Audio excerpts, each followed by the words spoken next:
یو مولا ته مې وی چې هلکه خبره واوره دا جنازه دې چې وکړه دا خو ډېر لوی ارامي و ما ته ویل ارامي و نو ما د کومه داسې په اودس کې جنازه کړې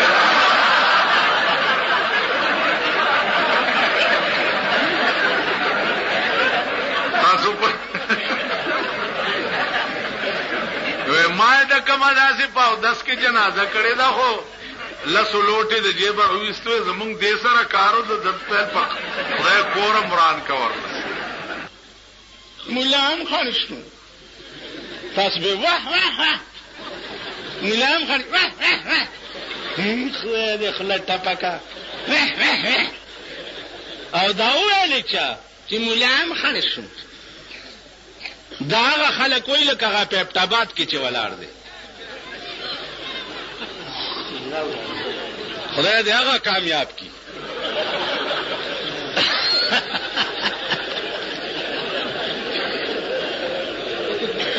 ډېره مزه به وکړي ځکه چې نه د سړو نه پوره شو نه د ښځو نه پوره شوه اوس خبره د اجراګانو راله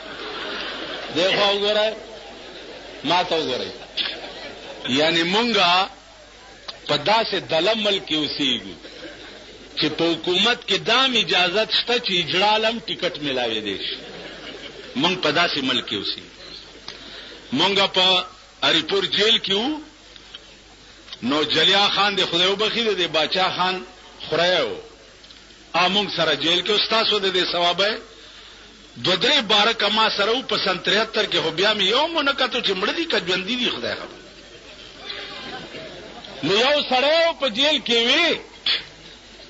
وی چې مولانا صاحب زه چې د جیل نوزم نو په پاکستان کې بنو اوسېګم په پټي کې به کوټه جوړم پکې به اوسېګم نو جلیا خان ما په سراغ وراشه کنه دا وې داسې د حکومت ته چې دا د خدای قمه قلم جیل تراوسته یعنی د ته پټه د پاکستان نه بارخ کړي نو مونږ په داسې دلمل کې اوسېګو چې اجرا ته اجازه ده منبرې ملاو شوې ده اجرا الیکشن لړاولې دا به تاسو ته په خبر خار کې بیرون کچره گیټ اشرف روډ سره فقیر خان ناصر خان کیسټ هاوس کې د ناصر خان او حیدر خان سره ملاويږي ټلیفون نمبر دی 255 29 12 دا اوس د لاټین زمانہ دا خدای مرکا چې ورکشي چرته عقلم در کې شته کې نشته دا د لاټین زمانہ ده دا خو د راډ زمانہ ده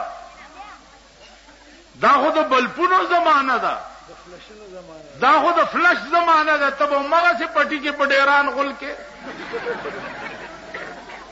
دله خو دې د ولاړې ځان له غل خاني د ناست ځان لې د پروت ځان لې د دې کور کې راشه چې درته وخم به د بي دي مافي اوس خلیل رااله د دوی په کور کې په ټټای کې دوه قسمه دوبو پریشر لګېدلې دي دوه قسمه یو قسم دا دی چې اغا او دسمات یو کې نو پاغي کې به اوبرا چالو شي نو دا زیبه درته په خپل ووینځي تبلاس نه وروړي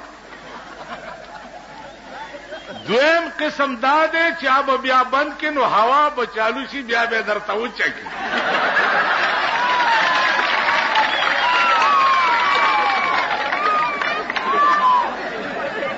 نستا دا خانه خود په باد وچیږي او مونږ به مغه سي په پټو کې کانی ځان پورې موږ شریف په پاکستان کې هغه چاته وایي چې هغه اول نمبر بدمعاشي شرابي وي زناکار وي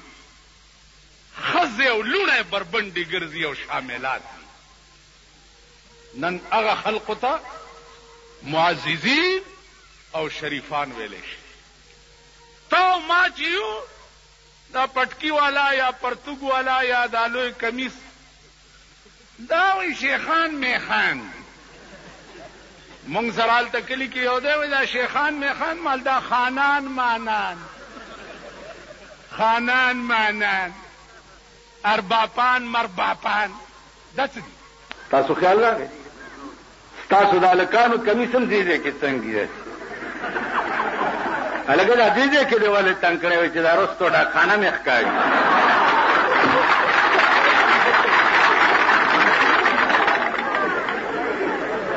خدا سے شرمېدلې بلکې اوسېګو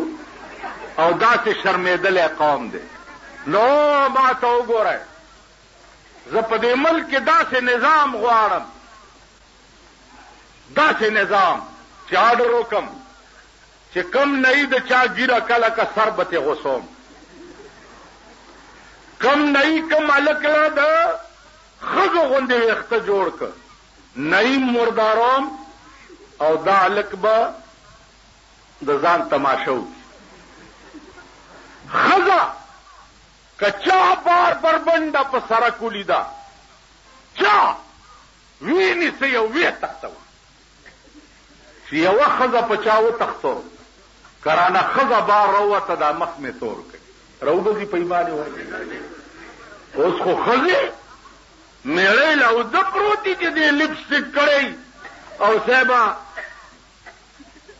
څه چل دی بټوه یې ملا په لاس تاسو ښځو له بټوې هم اخیستي دي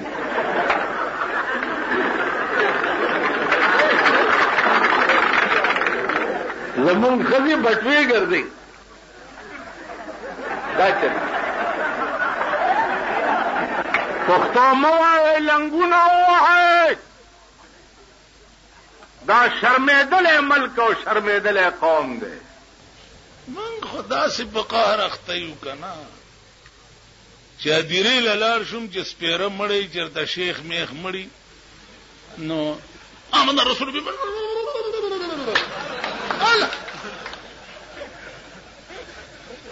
دعا کوي ګرمي ده او چې غوړي او سربي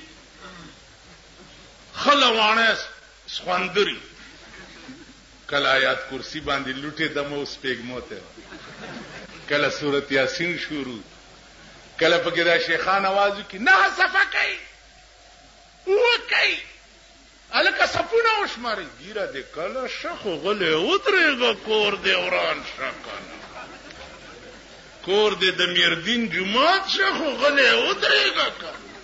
نه کوي اتکه الکه دا هوا تپکه د کم ځای نه راځي عزیزانو ارسه ټینګې دا آسان دي او دې ته ټینګې د ګران دي دا ګوتې لګې د سې کوي ټولو کوي ټول وګورئ دې ته ټینګې د ارسه ټینګې دا آسان او دې ته ټینګې د